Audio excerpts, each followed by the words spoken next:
Christy, thanks so much. I just wondered, could you say, just by way of introduction, a bit about yourself, a bit about your professional background and experience? What have you done over the last 30 years? 30 plus years, Yeah. James. Yeah, so I've been a lawyer for 33 years now, actually, and I started out in a law firm in London, but then spent most of my career, 27 years, as an in-house lawyer at banks. I spent 20 years of those 27 years in Asia, so in Singapore and Hong Kong. And then I moved back to Europe with a few years in Switzerland, and then I've been back in London for about 10 years. Many things attracted me to Five Talents. Firstly, a real clarity of purpose and mission. The idea of a hand up, not a hand out, again, really appealed to me. And there's a deeply personal connection for me as well, because with a focus on East and Central Africa, I spent 4 years as a child living in Nairobi in Kenya, so that also spoke volumes to me. It was an amazing experience. I mean, as a trustee, we get given excellent information about the impact that Five Talents has and the number of groups, the number of members, how much they're saving. But nothing can give you a sense of the impact than seeing these groups in action. We actually visited, I think, 9 groups over 4 days.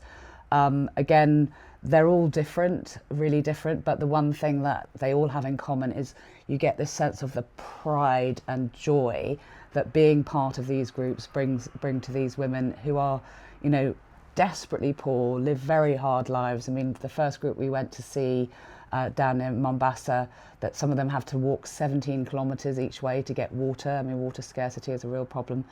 But the sense of community, the sense of pride that they have, we sat in on a literacy lesson and they were just so excited to have us there and to show us what they can do given the help that we provide them. It was really, really moving in many ways. Women are still very much second-class citizens in parts of Africa. I mean, that's just a fact of life. But in many cases, this gives them so much, it empowers them in a way that is unimaginable to some of them, right? So just that the ability to use the savings groups, borrow the money and start their own businesses. And they're tiny little businesses. It may be basket making, it may be rearing chickens, but it's theirs, it's their business, and they're proud and they're entrepreneurial as well. I mean, again, thinking back to my trip, one of the groups we visited, there was a lady there who'd started an events planning business. So, when we went to visit them, she'd decorated the table and the chairs like she would if it was a wedding. So, and she was so proud. And then she took us down to her shop and actually dressed me up in a traditional wedding outfit, which was quite an experience. What I've seen in my experience working in a big, international bank is that when you try and do too much for too many and you lose the focus on what you're good at, then you end up not doing anything very well. Whereas I think Five Talents has this clarity of mission, this simplicity of purpose, and that enables it to do that brilliantly.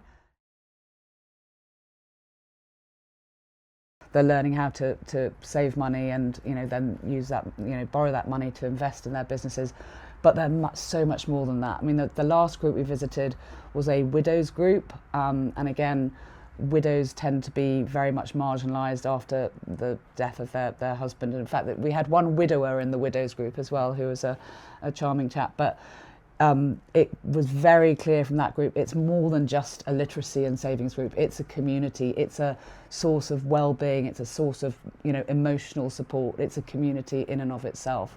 So it's not just functional. It's not just transactional. It's so much more than that. In terms of future plans, I'm very excited about the fact that we're moving into some new countries in Africa. I think this year we're starting in Zambia, and with plans within the next 12 months or so to also roll the programs out in Madagascar. And the point I was making about these being more than just a community of savers, it's not just a transactional or functional relationship, but in certain places such as in South Sudan, many of the members are displaced by reason of the conflict that's going on there at the moment. And so the savings groups are more than just a savings group, they're an anchor point, they're a social support network, and they're helping each other heal through, from the trauma of those conflicts in those parts of Africa.